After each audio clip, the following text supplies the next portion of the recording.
Il est 20h, bonsoir à tous. Voici les titres de l'actualité de ce dimanche. Édition spéciale ce soir, bien évidemment consacrée au remaniement du gouvernement. La première information du jour, c'est qu'il sera conduit une nouvelle fois par François Fillon, qui a été nommé Premier ministre ce matin. La deuxième information, c'est la composition de son gouvernement. Et on la connaîtra dans quelques minutes. Les nouveaux visages, les partants, les confirmés. Analyse avec nos éditorialistes et réactions dans un instant. Coup de projecteur ce soir également sur un homme, Jean-Louis Borloo, un temps pressenti pour occuper le poste de Premier ministre. Il a choisi cet après-midi de reprendre sa liberté. Il récupère ainsi son statut d'électron libre. Que fera-t-il de ce départ? Il pourrait devenir à son tour incontournable. Dans les prochains mois, nous irons bien sûr à Matignon et à l'Élysée ce soir pour faire le point sur la situation. Dans l'actualité également, ce soir, ce dramatique incendie dans un foyer de travailleurs migrants. La nuit dernière, à Dijon, 7 personnes ont perdu la vie. Nous irons sur place afin de faire le point sur l'enquête. Nous reviendrons sur les intempéries de ces dernières heures avec les conséquences des fortes pluies qui se sont abattues en Normandie et notamment à Granville. Inondations dans le nord où des rivières et des cours d'eau ont débordé de leur lit. Enfin, nous reviendrons sur la situation encore plus délicate, vous le verrez, en Belgique. Un dimanche de sport avec la défaite de Gaël Monfils en finale de Bercy, la victoire et le titre de champion du monde de Formule 1 pour l'Allemand Sebastian Vettel et les derniers résultats de la Ligue 1 de football ce soir. Et puis la page cinéma, l'interview à suivre de celui qui a déjà été le héros de Piège de cristal, de Sixième sens, du Cinquième élément, d'Armageddon. Bref, notre invité ce soir est un héros du cinéma américain. Bruce Willis nous présentera Red, son dernier film qui sort mercredi en France. Voilà pour les titres ce soir. Merci d'être avec nous. On appelle cela un vrai week-end politique chargé et ce n'est pas fini puisque l'on attend dans les minutes qui viennent la liste du futur gouvernement. Un gouvernement qui sera conduit et dirigé par un homme, François Fillon, celui qui avait été démis hier, a retrouvé ce matin son poste. On va tout de suite prendre la direction du palais de l'Élysée. On retrouve Valérie Astruc. Bonsoir Valérie, quelle journée. On attend désormais la liste, la composition de ce gouvernement. Oui, la fin du suspense devrait arriver très vite, 20h15 précisément. C'est le communiqué de l'Élysée qui nous l'a annoncé. Vous voyez derrière moi le micro qu'utilisera le secrétaire général de l'Élysée, Claude Guéant, vient d'être installé. Claude Guéant qui annoncera donc à 20h15 précise le futur gouvernement. Alors vous l'avez dit, Laurent, cette journée s'est déroulée dans la plus grande effervescence. On a vu un ballet de voitures, dont celle de François Fillon, qui s'est rendu ici pas moins de 3 fois. Et puis il faut signaler que ces consultations se sont déroulées dans la plus grande discrétion. Aucun journaliste n'a été autorisé à pénétrer dans la cour de l'Élysée pour préserver l'anonymat des visiteurs et préserver bien sûr l'effet de surprise. Et c'est seulement il y a quelques instants que nous avons pu pénétrer dans cette cour afin d'assister bien sûr à l'annonce du nouveau gouvernement d'ici donc quelques minutes. Merci Valérie, on vous retrouve tout à l'heure. Alors les dernières 24 heures ont donc été intenses pour l'exécutif. Cela faisait plusieurs mois que ce remaniement avait été annoncé et pourtant les discussions, les tractations étaient toujours d'actualité ces dernières heures. Celui qui a eu la main sur cette composition aujourd'hui, c'est bien sûr François Fillon. Il était déjà un homme clé avant-hier, il l'est encore un peu plus désormais. Valérie Astruc. Image furtive du Premier ministre entrant à l'Élysée ce soir avec la liste du nouveau gouvernement. La seule image de François Fillon aujourd'hui, François Fillon toujours aussi discret. Sa journée commence par l'annonce de sa reconduction. Il est 11h ce matin, sa limousine l'emmène vers un premier rendez-vous avec Nicolas Sarkozy. Il vient de publier un communiqué. Je m'engage sous l'autorité du chef de l'État avec détermination dans une nouvelle étape. 13h, la voiture du Premier ministre sort de l'Élysée après 1 heure d'entretien. Puis cet après-midi, nouveau départ pour une nouvelle rencontre avec le président. Entre ces deux rendez-vous, un ballet de voitures à Matignon, la preuve que François Fillon participe activement à la composition du gouvernement. Il est devenu incontournable. C'est une victoire politique pour François Fillon car ce scénario n'était pas au départ celui du président de la République et peu à peu la majorité l'a soutenu pour imposer ce choix, obligeant même le président à la petite opération de communication de ces derniers jours pour donner le sentiment que c'était toujours lui le patron. Hier soir, le patron saluait longuement celui qu'il traitait jadis de collaborateur. À présent, François Fillon se verrait bien revêtir le costume d'hyper Premier ministre.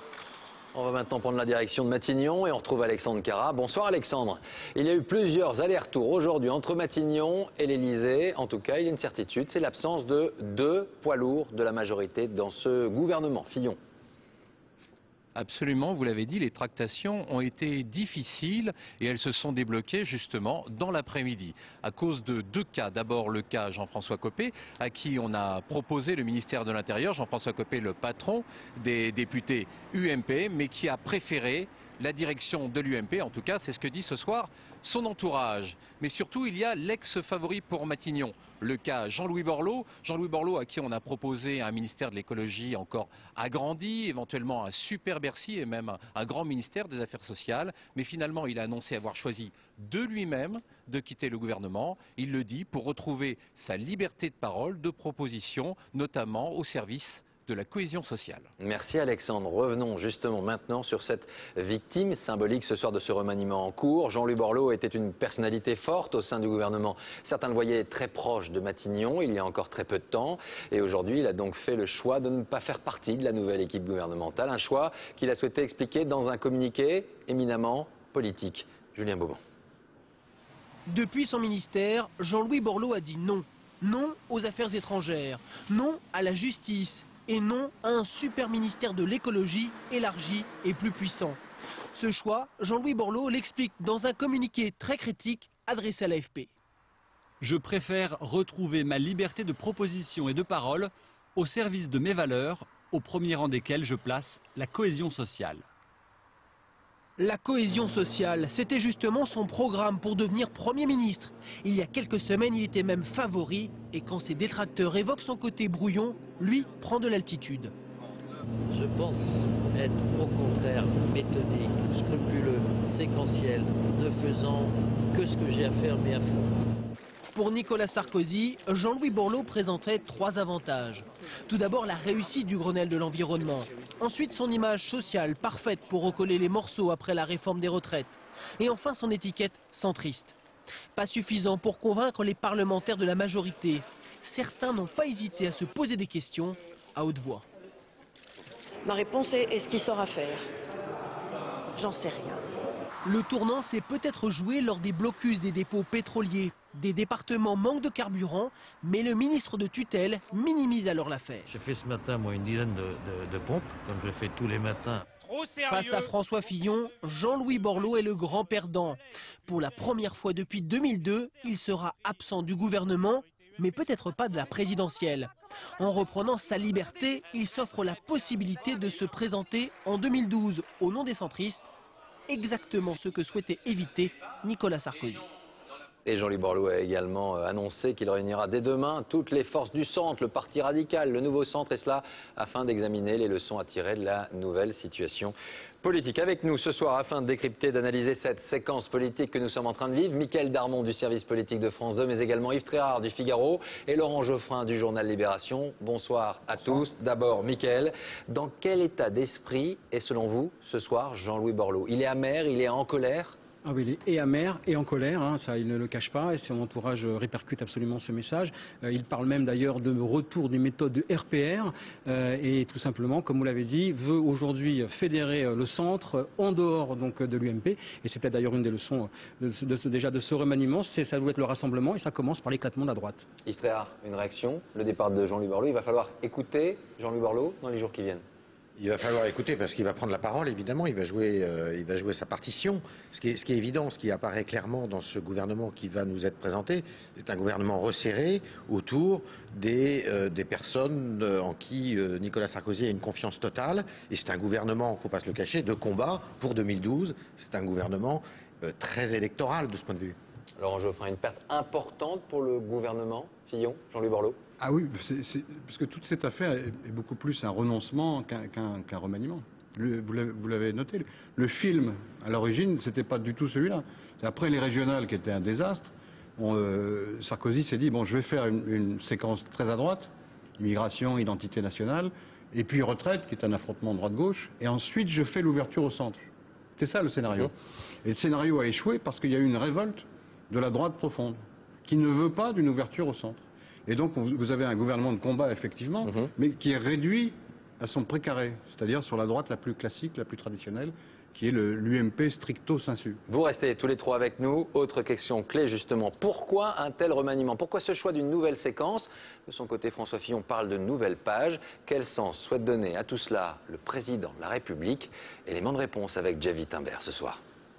Il y aura donc une nouvelle étape de l'action politique que je conduirai après la réforme des retraites, à la fin du mois d'octobre. Et 4 mois plus tard, jour pour jour, la nouvelle étape s'intitule finalement « Poursuite des réformes avec le même Premier ministre ». Alors pourquoi ce remaniement? Dès la fin de l'été à Brégançon, un premier signe est donné. Nicolas Sarkozy exige la réduction des déficits, le prolongement d'une politique engagée depuis 2007. Continuité dans la politique sécuritaire en juillet, après un braquage sanglant à Grenoble. Ce thème et celui de l'immigration se réinvitent à la première place du discours présidentiel. La nationalité française doit pouvoir être retirée à toute personne d'origine étrangère qui aurait volontairement porté atteinte à la vie d'un fonctionnaire de police ou d'un militaire de la gendarmerie. Un remaniement enfin pour confirmer une méthode de gouvernement, la fermeté, l'inflexibilité, diront ses détracteurs. Les Français sont descendus par millions dans la rue pour combattre la retraite à 62 ans. Nicolas Sarkozy n'a pas reculé.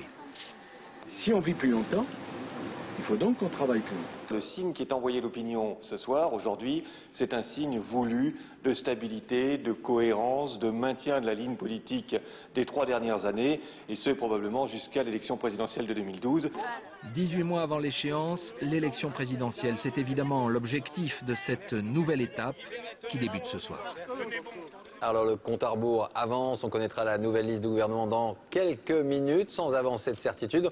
On peut tout de même déjà évoquer plusieurs hypothèses et plusieurs noms qui reviennent depuis plusieurs heures.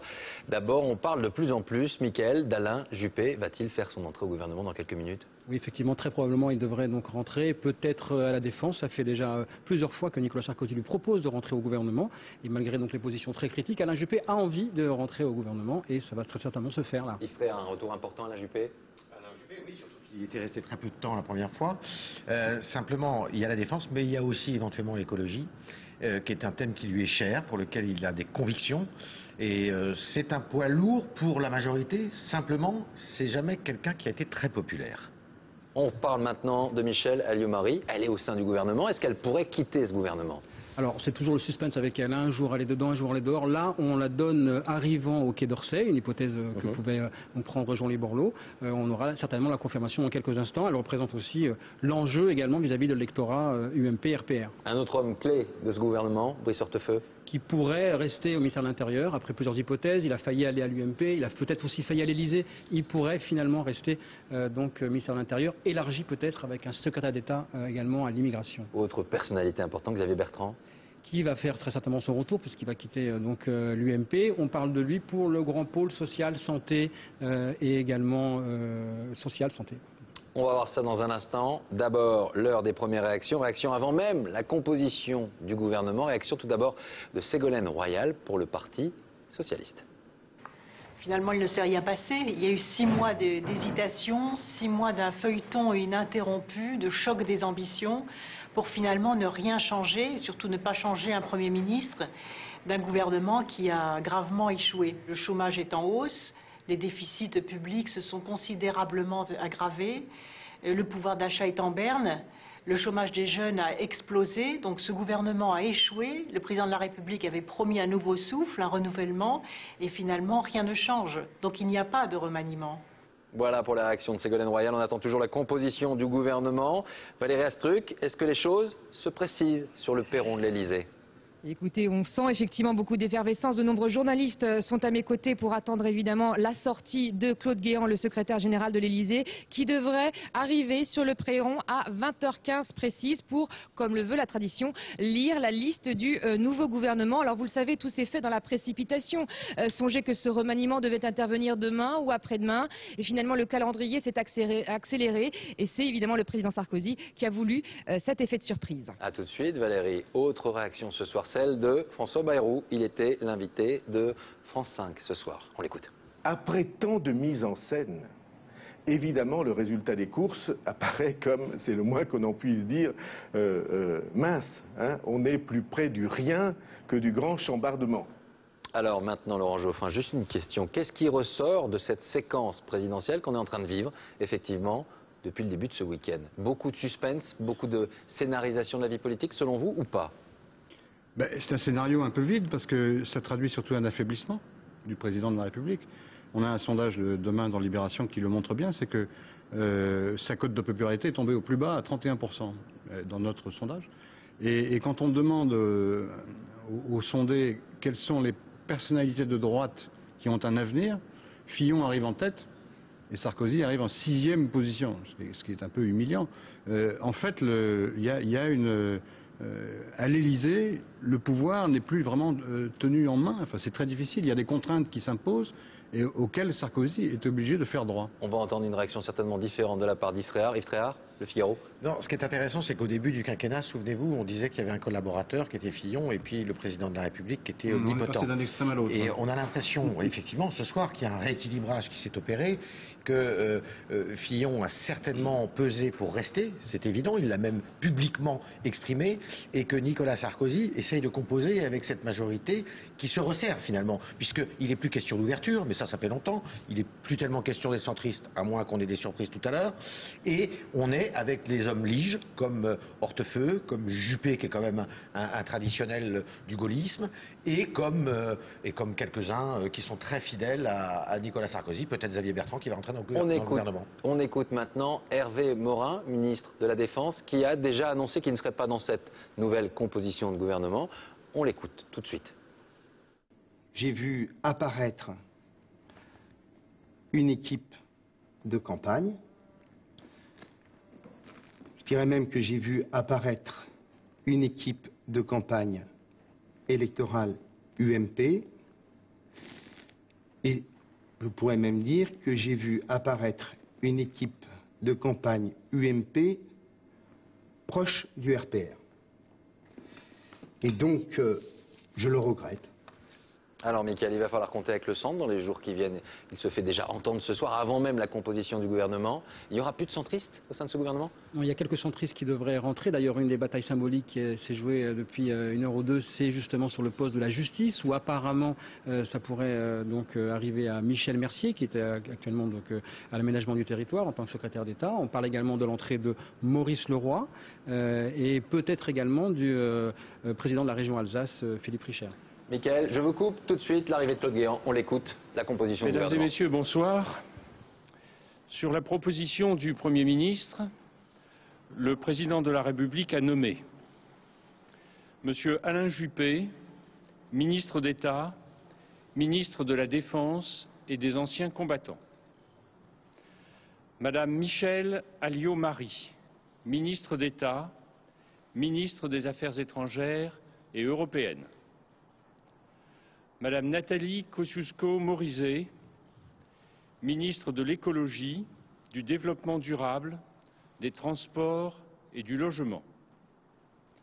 Monsieur Michel Mercier, garde des Sceaux, ministre de la Justice et des Libertés. Monsieur Brice Hortefeux, ministre de l'Intérieur, de l'Outre-mer, des collectivités territoriales et de l'immigration. Madame Christine Lagarde, ministre de l'Économie, des Finances et de l'Industrie. Monsieur Xavier Bertrand, ministre du Travail, de l'Emploi et de la Santé. Monsieur Luc Châtel, ministre de l'Éducation nationale, de la Jeunesse et de la Vie associative.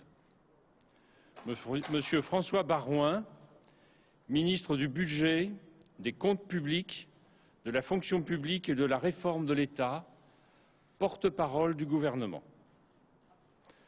Madame Valérie Pécresse, ministre de l'Enseignement supérieur et de la Recherche.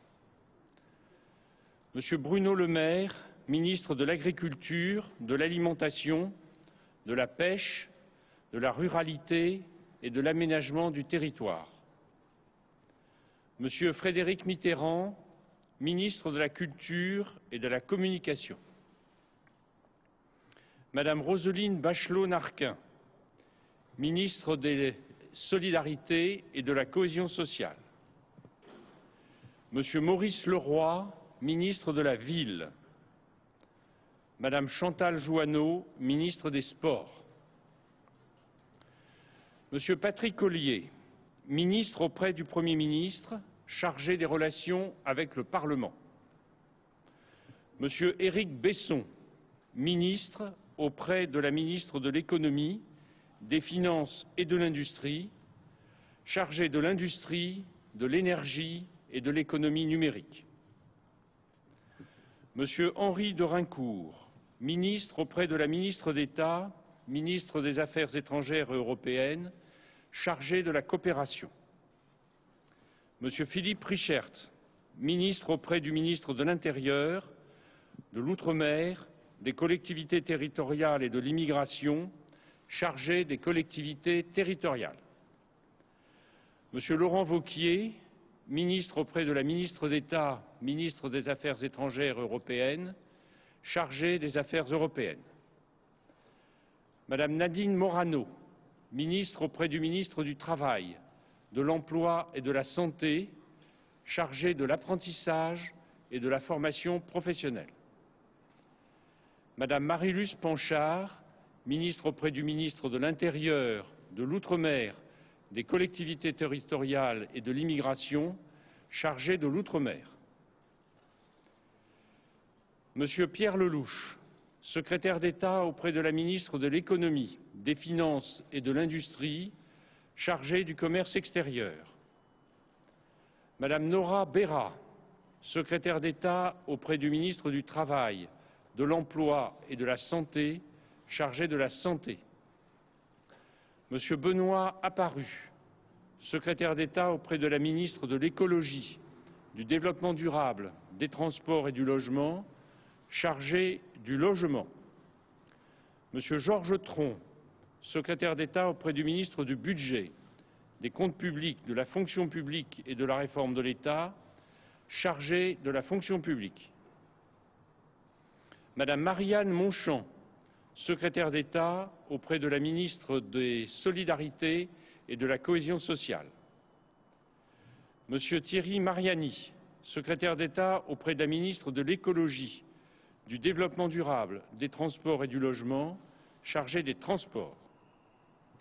Monsieur Frédéric Lefebvre, secrétaire d'État auprès de la ministre de l'Économie, des Finances et de l'Industrie, chargé du commerce, de l'artisanat, des petites et moyennes entreprises, du tourisme, des services, des professions libérales et de la consommation. Madame Jeannette Bougrabe, secrétaire d'État auprès du ministre de l'Éducation nationale, de la jeunesse et de la vie associative, chargée de la jeunesse et de la vie associative. Le président de la République réunira le Conseil des ministres avec l'ensemble des membres du gouvernement ce mercredi 17 novembre 2010 à 10 h. Je vous remercie. Voilà pour cette liste du gouvernement. Beaucoup de noms, quelques secrétaires d'État. Changement, oui, un peu, beaucoup. Mickaël Darmon. Oui, bien sûr. Alors le premier, le plus remarquable, on le disait tout à l'heure, c'est Alain Juppé, donc qui devient ministre de la Défense. Nommé en tête de cette liste. En tête de cette liste, ça veut dire qu'on voit bien toute l'attention qui est portée donc à l'arrivée de ce poids lourd chiracien, de ce rival depuis longtemps, donc de Nicolas Sarkozy. Et il arrive maintenant donc dans le gouvernement pour effectivement préparer la campagne présidentielle aussi. Une réaction à tous les deux, d'abord. Oui, il y a quelques détails qui sont intéressants quand même. Il y a Madame Marianne Monchamp, qui est une députée réputée très villepiniste, qui rentre dans ce gouvernement, qui avait pris ses distances ces derniers jours avec Villepin. Et puis, il y a quelques centristes quand même qui viennent effectivement compenser d'une certaine façon. Michel Mercier, on en avait parlé il y a quelques minutes. Il y a Maurice Leroy, qui entre aussi dans ce gouvernement. Il y a Georges Tron, qui était aussi villepiniste, qui reste. Et puis, il y a des nouveaux. Et il y a aussi l'arrivée de Jeannette Bougrabe, qui était à la HALDA. Laurent Geoffrin, je vois plutôt faire la moue. Mais oui, parce que rien ne change, vraiment. C'est-à-dire que, bon, d'accord, il y a Juppé. D'accord, c'est un poids lourd. Il est RPR, concurrent de Sarkozy, très bien. Pour le reste, rien. C'est-à-dire que ce qu'il y a de plus formidable, c'est l'arrivée de Frédéric Lefebvre. Alors là, d'accord, là c'est un changement important. C'était le porte-parole de l'UMP, et maintenant il sera au gouvernement, donc il va se taire beaucoup plus et ça fera un changement important. Alors justement, vous nous parliez d'Alain Juppé, c'est son grand retour. Il est chiracien, maire de Bordeaux, et certains au sein de sa majorité ne comprenaient pas son absence du gouvernement. C'est son grand retour. Il devient donc ministre de la Défense. Son portrait avec Alexandre Carra. Comment allez-vous, monsieur Juppé, ce matin? Pourquoi? Vous vouliez que j'aille très très mal? C'est ça qui vous exciterait, hein? Vraiment, on sent une délectation, là. Alain Juppé au bord de la colère. En ce mois de juin 2007, battu aux législatives, le voilà contraint de quitter le gouvernement. Je présenterai dès demain matin au président de la République et au Premier ministre ma démission de défonction de ministre. Exclu du gouvernement, loin de l'UMP, Alain Juppé se replie sur ses terres bordelaises. Je serai un maire à plein temps. Nicolas Sarkozy lui cherche un lot de consolation. Ce sera la commission sur le grand emprunt qu'il co-préside avec Michel Rocard. Je vais tout vous dire, il est beaucoup plus supportable que je croyais avant. Alain Juppé ne se prive pas pour autant de sa liberté de parole. L'été dernier, sur son blog, il critique la politique sécuritaire et fait entendre sa différence sur les Roms. Il faut faire appliquer la loi républicaine, mais en même temps, on ne peut pas se borner à remettre ces gens dans la rue en leur disant « rentrez chez vous ». Toujours en embuscade, il envisage même l'hypothèse où Nicolas Sarkozy ne se représenterait pas en 2012. Je pense que l'UMP doit organiser des primaires, comme tout grand mouvement démocratique, et qu'à ce moment-là, si les primaires sont ouvertes, j'ai dit que je n'excluais pas de concourir. Aujourd'hui, c'est un poids lourd de la majorité qui réintègre le gouvernement, un signe fort pour la droite à 18 mois de la présidentielle. Coup de projecteur maintenant sur ceux qui quittent le gouvernement. On peut les qualifier de grands partants. On a parlé tout à l'heure de Jean-Louis Borloo. Voici les autres, Hélène Hugues, et on en parle avec Mickaël juste après. Symbole de la diversité, Ramayad a usé et abusé de son statut de protégé de Nicolas Sarkozy. Son franc-parler, ses critiques sur la visite du colonel Kadhafi ou sur le discours de Dakar, son refus de se présenter aux élections européennes ont fini par mettre le chef de l'État en colère. De surcroît, elle l'a déçu au sport. Il se sépare de celle qui restait pourtant l'une des ministres les plus populaires du gouvernement. Autre figure de la diversité, Fadela Amara était en sursis depuis plusieurs mois. Son plan Marshall pour les banlieues n'a jamais vraiment vu le jour et la secrétaire d'État à la ville ne faisait plus mystère de sa mésentente avec François Fillon qu'elle avait récemment traité de bourgeois de la Sarthe. Elle avait ouvertement soutenu Jean-Louis Borloo pour Matignon. Bon, d'ailleurs, je ne me vois pas en retraite à 54 ans, donc, parce que ça, ce serait une vraie pré-retraite. Éric Woerth ne faisait pas mystère de son envie de rester au gouvernement. Lui qui à aucun moment n'a démérité, il a mené à son terme la réforme des retraites, réforme emblématique du quinquennat. Il pouvait rêver de Bercy, voire de Matignon. Mais éclaboussé par l'affaire Bettencourt, Nicolas Sarkozy le sacrifie à 18 mois de la présidentielle. Hervé Morin était l'une des cautions centristes du gouvernement. Ancien lieutenant de François Bayrou, promu ministre de la Défense pour prix de son ralliement. Avec son air dilettante, il n'a jamais vraiment convaincu Nicolas Sarkozy, mais surtout, il vient de lui faire un affront. Il a décidé de se présenter à la présidentielle de 2012.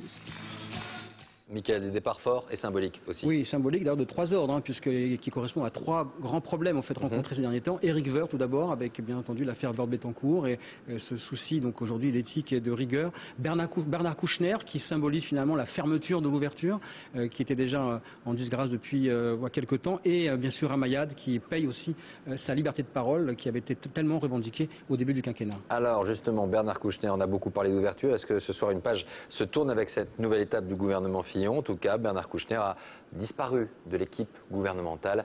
Son portrait, tout de suite, avec Karine Comadi. Il avait soutenu Ségolène Royal à la présidentielle, mais c'est avec Nicolas Sarkozy qu'il fait son entrée à l'Élysée. Ce jour-là, Bernard Kouchner ne regarde plus que devant lui. L'homme de gauche, le chantre de l'humanitaire, devient ministre des Affaires étrangères d'un gouvernement de droite.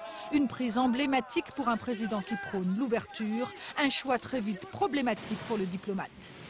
Le French Doctor, l'homme qui a inventé et incarné le droit d'ingérence, s'aperçoit très vite que la politique étrangère ne se décide plus au Quai d'Orsay. Premier camouflé, la libération des infirmières bulgares.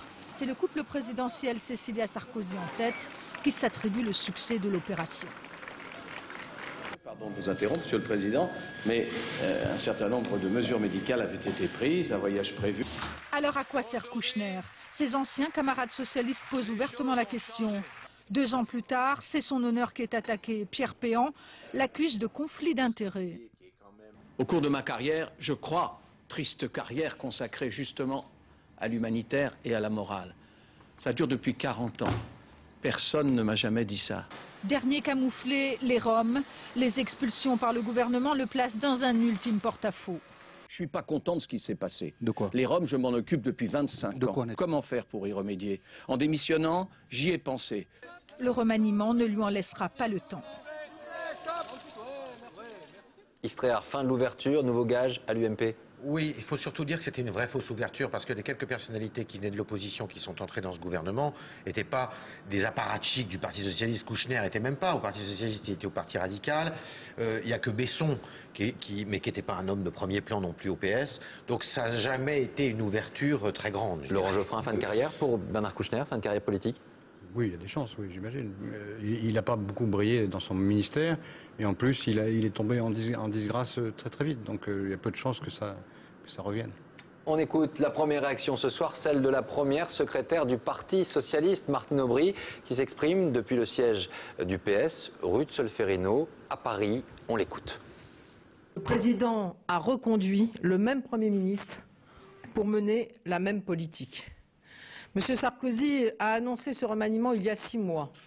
Depuis cette date, la France n'est pas gouvernée. Les ministres ont été, on le sait, plus intéressés à l'avenir de leur poste qu'à l'avenir des Français. Et ce soir, je fais le même constat, je pense que tous les Français, tout cela pour ça. Voilà pour la première partie de cette page spéciale consacrée au remaniement ce soir. Nous reviendrons à la fin de ce journal avec vous trois sur tous les éléments, la liste complète du gouvernement. Mais avant cela, les autres titres de l'actualité. Revenons d'abord sur ce dramatique incendie la nuit dernière à Dijon. Incendie dans un foyer de travailleurs migrants qui a fait 7 morts et une dizaine de blessés graves. Parmi eux, des enfants qui ont été asphyxiés. Nous irons sur place dans un instant. Mais d'abord, que s'est-il passé? Reportage Arnaud Comte, Valérie Lucas. Le feu parti du local à poubelle s'est propagé aux 9 étages du foyer à une vitesse fulgurante. Les 134 occupants, surpris dans leur sommeil vers 1h30 du matin, n'ont pas eu le temps d'évacuer. La plupart se sont calfeutrés dans leur chambre en attendant d'être secourus. C'était vraiment tout l'escalier de 9e au rez-de-chaussée, c'était vraiment noir. Ce sont mes frères qui étaient venus toquer, allez, j'ai pris mon bébé seulement comme ça, allez, on commence à sortir. Cernés par les flammes et la fumée asphyxiante, 7 personnes, 7 hommes ont péri dans l'incendie. L'un d'entre eux s'est défenestré du 7e étage avant l'arrivée des pompiers. C'est ce jeune homme de 19 ans qui a alerté les secours. Il rentrait du centre-ville avec son cousin lorsqu'il a aperçu au loin les premières flammes. J'ai tout de suite essayé de rentrer pour essayer de voir si je pouvais sortir du monde, quoi. Et j'ai pas pu parce que tout de suite quand je vais vers la porte du premier, rien que du premier, quoi. Il y avait une fumée noire, mais noire, qui m'est arrivée en plein dans la tête. Il y avait des gens qui étaient bloqués dans l'ascenseur, qui tapaient dedans, qui disaient aidez-moi, aidez-moi, aidez-moi. Il y avait d'autres gens dehors qui criaient aussi. Il y avait des gens qui sautaient. Ce matin, la police scientifique a passé au peigne fin le local à poubelle réduit en cendres à la recherche d'éventuels indices. S'agit-il d'une cause accidentelle ou d'une cause criminelle? À l'heure actuelle, aucune piste n'est privilégiée. Un certain nombre de personnes ont été entendues et qui ont assisté au départ de cet incendie, mais aucune conclusion ne peut être tirée en l'état des témoignages. En tant que ministre de l'Intérieur, Brice Hortefeux s'est rendu sur place cet après-midi pour apporter son soutien aux familles des victimes et aux sinistrés. Direction Dijon où on retrouve Virginie Fichet. Bonsoir Virginie. Une centaine de pompiers engagés hier soir et maintenant ce sont les enquêteurs qui vont devoir faire la lumière sur cette affaire. Oui, et ce soir, eh bien, il n'y a toujours que des hypothèses et aucune certitude. Ce que l'on peut dire en tout cas, c'est que ce foyer, qui date pourtant des années 70, eh bien, était loin d'être vétuste. Il avait fait l'objet de plusieurs rénovations au fil du temps. La dernière datait d'ailleurs de 2004. L'immeuble était aussi équipé d'alarmes incendie qui, selon les témoignages, ont parfaitement fonctionné. Il était aussi équipé de détecteurs individuels de fumée. Et pour cela, eh bien, les pompiers nous disaient que certains étaient peut-être défaillants, mais cela reste encore à vérifier. Alors à l'heure où je vous parle, malheureusement, 11 personnes restent toujours dans un état critique. Et puis la cinquantaine d'occupants qui avaient trouvé refuge dans la salle où nous nous trouvons tout au long de la journée, eh bien dès ce soir, tous ont été relogés dans d'autres foyers, d'autres logements sociaux. Merci beaucoup Virginie. L'alerte orange a été maintenue cet après-midi dans un département, celui du Nord, à Calmy en revanche, dans le secteur de Granville, dans la Manche, où le centre-ville, vous allez le voir, a été inondé totalement. À chaque fois de la pluie, beaucoup trop de pluie ces derniers jours et résultat donc ces inondations, notamment en Picardie, mais également donc dans le Nord, principalement dans la région de Valenciennes et de Maubeuge. Reportage Marianne Masse et Patrick Wurstern. D'ordinaire, sa maison borde une route au milieu d'un paysage de bocage. Depuis hier, elle est cernée par les eaux, mais rien à faire. Cette habitante ne partira pas. J'ai pas peur. J'ai trop souffert dans ma vie, j'ai pas peur. Même pas de l'eau? Non, non. Et je sais pas nager, hein. Je sais pas nager, moi. Le cours d'eau se passe là comme ça, et là, c'est les inondations dans les champs. Là, en face de chez maman, c'est un champ, c'est une pâture. Donc là, tout ça, c'est des pâtures. À Maroilles, depuis que la rivière a débordé hier, tout le bas de la ville est gorgé d'eau. Heureusement, peu d'habitations ont été touchées et personne n'a été blessé.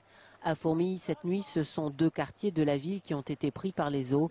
Une cinquantaine d'habitations évacuées. Non, essayez, on ne peut plus y aller, parce que l'eau, elle remonte encore. Il a fallu dormir à l'hôtel ou chez des amis et attendre le petit jour pour constater les dégâts. Nos groupes de frigo qui sont complètement fichus, la vitrine, groupe de vitrines fichu, on peut pas rouvrir, rien du tout. Avec l'eau qui stagne, les nuisibles sont sortis.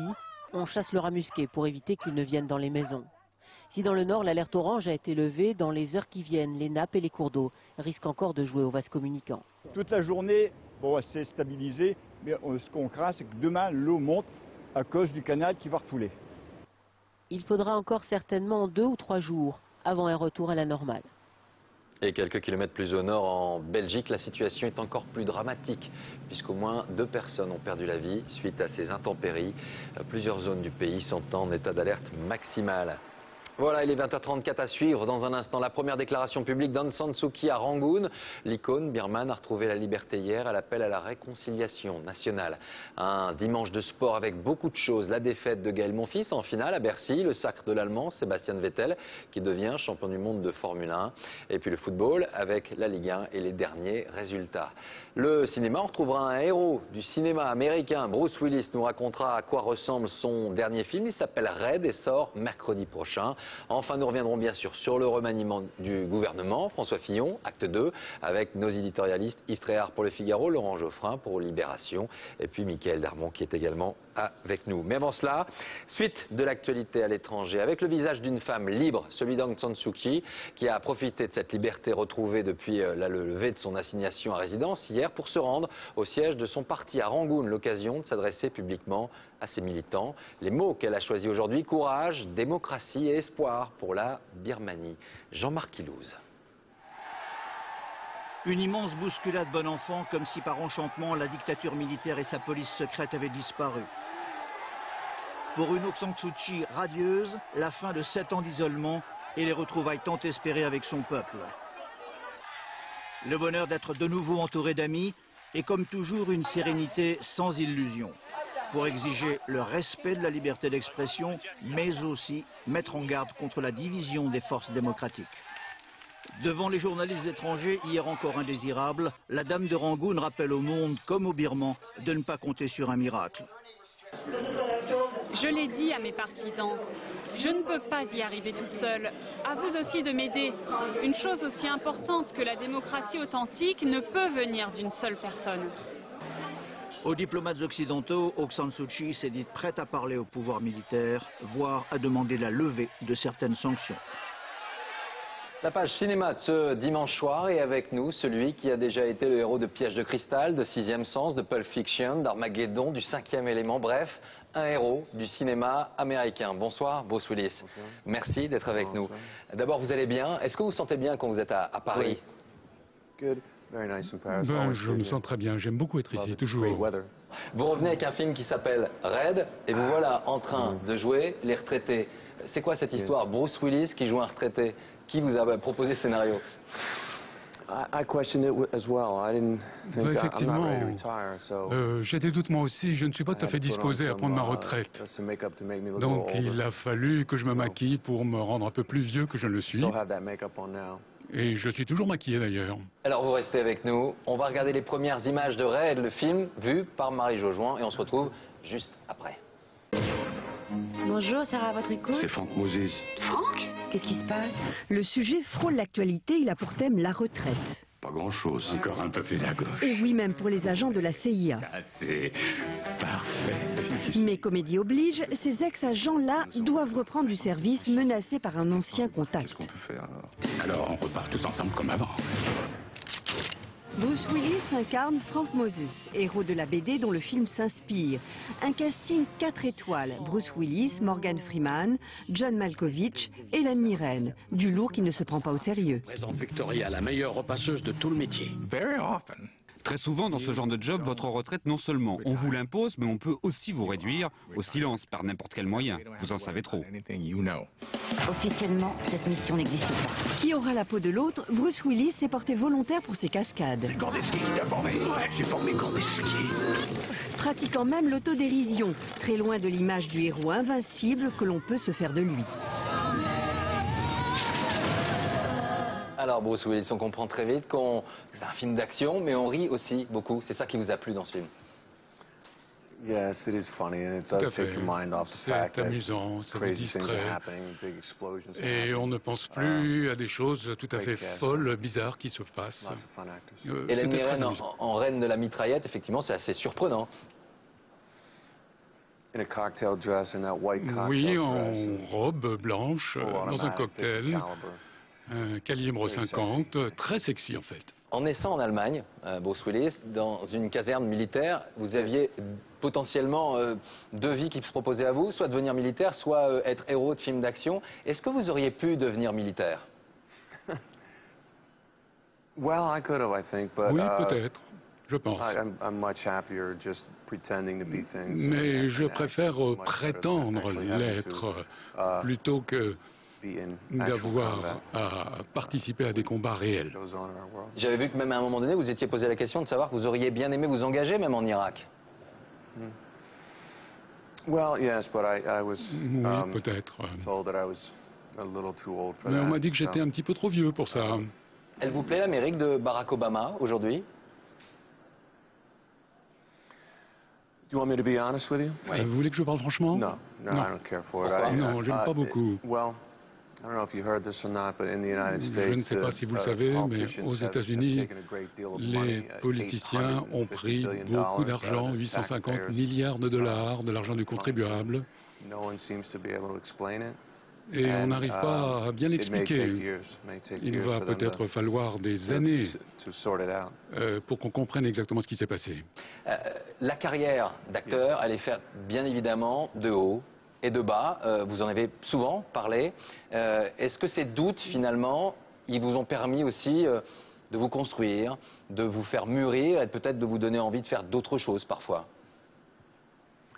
Yes, I think the biggest part of me maturing is not taking Oui, things so seriously. and la not maturation, taking, c'est surtout de ne plus prendre les choses fact plus that au I have a sérieux. great job, a really fun J'ai job, beaucoup de chance, and I get great je m'en rends experiences and travel all over the compte, world, je and peux it's a voyager great dans le monde job, it really entier, is a fun c'est thing to vraiment have. un excellent travail. It's great. Non, c'est pas mal, c'est très bien. C'est même très bien. Merci à vous. À très bientôt. Bruce Willis, héros apaisé. Merci d'être venu nous rendre visite. Red sort mercredi prochain dans les salles en France. Et bientôt, la suite de John McClane. À bientôt. Bye bye. Merci à vous. Voilà une interview enregistrée lors du passage de Bruce Willis à Paris. Un dimanche de sport maintenant avec la défaite de Gaël Monfils en finale à Bercy. La victoire de Sébastien Vettel qui devient à 23 ans le plus jeune champion du monde de F1. Et le football, la Ligue 1, le PSG et Lorient font match nul. Les victoires d'Auxerre sur Rennes. Tout de suite, Manuel Tissier. Paris soulagé. Les Parisiens ont égalisé dans les dernières secondes de leur match face à Lorient. Un but du Brésilien Néné. Le PSG avait été mené pendant 1 heure après l'ouverture du score de Kitambala. Ce soir, Brest reste donc leader puisque Rennes a perdu 2-1 à Auxerre avec notamment ce superbe but de Walter Birsa. Drapeaux en peine à Bercy. Gaël Monfils et ses supporters ont vécu un après-midi difficile. Pour la 2e fois d'affilée, le Français s'est incliné en finale du dernier tournoi de la saison. 6-1, 7-6, Robin Söderling était trop fort. Le Suédois, 5e mondial, s'impose enfin à Paris après 2 échecs en finale de Roland-Garros. Champion du monde. Sébastien Vettel hurle sa joie quelques secondes après avoir franchi en vainqueur la ligne d'arrivée du dernier Grand Prix de la saison à Abu Dhabi. L'Allemand remporte le classement général avec 4 points d'avance sur Fernando Alonso, à qui le titre semblait promis. Mais à cause d'une erreur tactique de Ferrari, l'Espagnol ne termine que 7e. Vettel, 23 ans, devient le plus jeune champion du monde de l'histoire de la Formule 1. De quoi verser quelques larmes et beaucoup de champagne. Voilà pour le sport et on revient maintenant à l'actualité politique. C'est le fait du jour de ce dimanche soir, le remaniement du gouvernement. François Fillon, acte 2, avec nous Laurent Geoffrin pour Libération, Yves Tréhard pour Le Figaro. Mais avant cela, la liste du nouveau gouvernement avec Robin Messy. Le nom du Premier ministre ne faisait plus de doute depuis ce matin. François Fillon reste donc à Matignon. Les surprises du nouveau gouvernement sont ailleurs. Le président de la République a nommé Monsieur Alain Juppé. Alain Juppé fait son grand retour à la tête d'un ministère. L'ancien Premier ministre et actuel maire de Bordeaux prend le portefeuille de la Défense avec le rang de ministre d'État. Autre retour de marque, Xavier Bertrand, le secrétaire général de l'UMP, abandonne son poste auprès des militants pour redevenir ministre des Affaires sociales, de l'Emploi et de la Santé. Promotion enfin pour Jeannette Bougrabe, la présidente de la Haute Autorité de lutte contre les discriminations, devient ce soir secrétaire d'État à la jeunesse. Aucun changement en revanche pour Christine Lagarde. La ministre de l'économie reste en poste à Bercy, tout comme François Baroin au budget. Il devient en outre porte-parole du gouvernement. Statu quo également pour Brice Hortefeux à l'intérieur, Luc Châtel à l'éducation nationale ou encore Valérie Pécresse à l'enseignement supérieur. D'autres ministres troquent eux leur portefeuille. Michel Alliot-Marie quitte la place Vendôme pour le Quai d'Orsay et devient ministre d'État et des Affaires étrangères. Nathalie Kosciusko-Morizet, promue, abandonne le secrétariat d'État à l'économie numérique pour devenir ministre de l'écologie. Michel Mercier devient pour sa part ministre de la Justice. Changement aussi pour Roselyne Bachelot, elle quitte la santé pour le nouveau ministère des Solidarités. Enfin, Éric Besson n'est plus ministre de l'Immigration. Il remplace Christian Estrosi au ministère de l'Industrie. Mais le nouveau gouvernement de François Fillon fait aussi des déçus. Bernard Kouchner quitte l'équipe gouvernementale, tout comme Fadela Amara et Ramayad. Fin de parcours pour deux poids lourds de l'UMP. Après le vote de la réforme des retraites, Éric Woerth quitte le ministère des Affaires sociales. Quant à Jean-Louis Borloo, déçu de rater Matignon, il n'a pas souhaité faire partie du nouveau gouvernement. Au final, celui-ci ne compte dorénavant que 30 ministres et secrétaires d'État, au lieu de 37 précédemment. Voilà une confirmation, Christian Estrosi ne fait plus partie de ce gouvernement. Messieurs, quelque chose me dit que demain matin, vos unes seront assez différentes. On va les regarder et les commenter juste avant de rendre l'antenne. D'abord, Libération, Fillon garde Sarkozy, c'est votre choix, Laurent Geoffrin. Oui. Joli titre. Il y a une part d'ironie. Il y a une part d'ironie. Mais il faut voir, parce que c'est un non-événement en sens que ça a accouché d'une souris. Mais c'est la première fois dans l'histoire de la Ve République qu'un Premier ministre s'impose au président. Et ça, c'est un événement important. C'est plus que la liste des ministres. Yves Tréhard, Fillon reconduit pour une nouvelle étape. Voilà, c'est dit. Merci beaucoup. Merci à tous les quatre, tous les trois, d'être venus sur ce plateau. Ce rappel quotidien important, cela fait désormais 320 jours qu'Hervé Guéquer et Stéphane Taponnier sont retenus en otage en Afghanistan avec leurs 3 accompagnateurs. Nous pensons bien sûr à eux. Voilà, c'est la fin de ce journal. Merci à vous de l'avoir suivi. Tout de suite, la météo. Isabelle Martinet, 20h35 dans la Vallée des Lats. Film avec Tommy Lee Jones, Suzanne Sarandon et Charlize Theron. Demain, l'info, c'est dès 6h30 dans Télématin. On parlera bien évidemment de la recomposition du gouvernement. 13h, Élise Lucet. Et à 20h, vous retrouverez David Pujadas. Passez une très belle soirée.